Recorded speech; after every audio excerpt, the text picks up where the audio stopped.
You know how Fox has a weird way of counting Simpsons episodes? They refuse to count a couple of them, making the amount of episodes inconsistent. The reason for this is the last episode from Season 1. Finding details about the missing episode is difficult. No one who was working on the show at the time likes to talk about it. From what has been pieced together, the last episode was written entirely by Matt Groening during production of the first season. Matt started to act strangely. He was very quiet, seemed nervous, and morbid.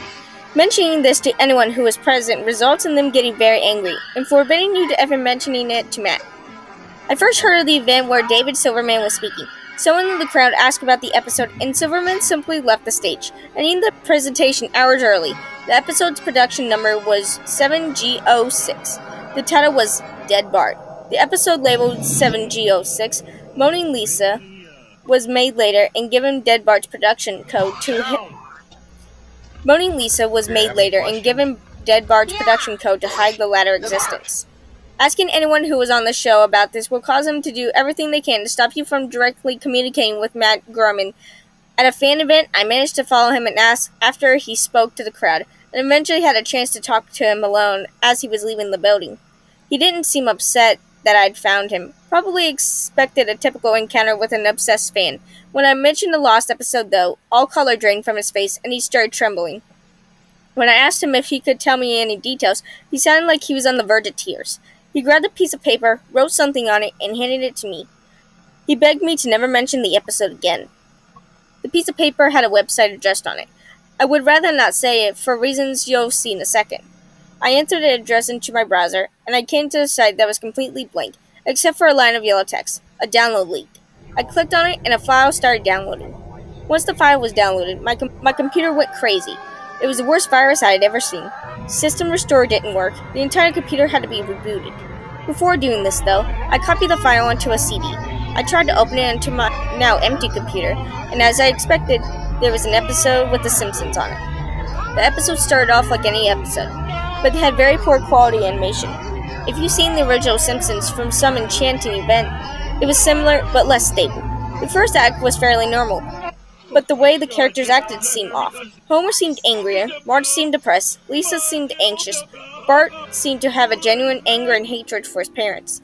The episode was about the Simpsons going on a plane trip. Near the end of the first act, the plane was taking off. Bart was fooling around, as you would expect. However, as the plane was about 50 feet off the ground, Bart broke a window on the plane and was sucked out. At the beginning of the series, Matt had an idea that the animated style of The Simpsons would represent life, and the death turned things more realistic. This was used in this episode. The picture of Bart's corpse was barely recognizable. They took full advantage of it having to move and made an almost photorealistic drawing of a dead body. Act 1 ended with the shot of Bart's corpse. When Act 2 started, Homer, Marge, and Lisa were sitting at the table crying. The crying went on, and it got more panned and sounded more realistic. Better acting than you would think possible. The animation started to decay even more as they cried, and you could hear humming in the background. The characters could barely be made out. They were stretching and blurring. They looked like deformed shadows with random bright colors thrown on them. There were faces looking in the window, flashing in and out so you were never sure what they looked like. This crying went on all the way through Act 2. Act 3 opened with a title card saying 1 year had passed.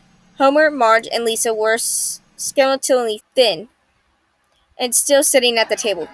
There was no sign of Maggie or the pets. Visit Bart's grave. Springfield was completely deserted, and as they walked to the cemetery, the houses became more and more decrepit. They all looked abandoned. When they got to the graves, Bart's body was just lying in front of this tombstone, looking just like it did at the end of Act 1.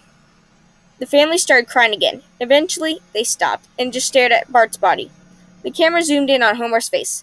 According to the summaries, Homer tells a joke at this part, but it isn't audible in this version. You can't tell what Homer is saying. The view zoomed out of the episode came to a close. The tombstones in the background had the names of every Simpson guest star on them. Some that you've never heard of in 1989. Some that haven't been even on the show yet. All of them had death dates on them. For guests who died since, like Michael Jackson and George Harrison, the dates were when they would die. The credits were completely silent and seemed handwritten. The final image was the Simpson family on their porch, like in the intros, but all drawn in hyper-realistic, lifeless style of Bart's corpse. A thought occurred to me after seeing the episode for the first time. You could try to use the tombstone to predict the deaths of the living Simpsons guest stars. But there's something odd about most of the ones who haven't died yet. All of their deaths are listed as the same date.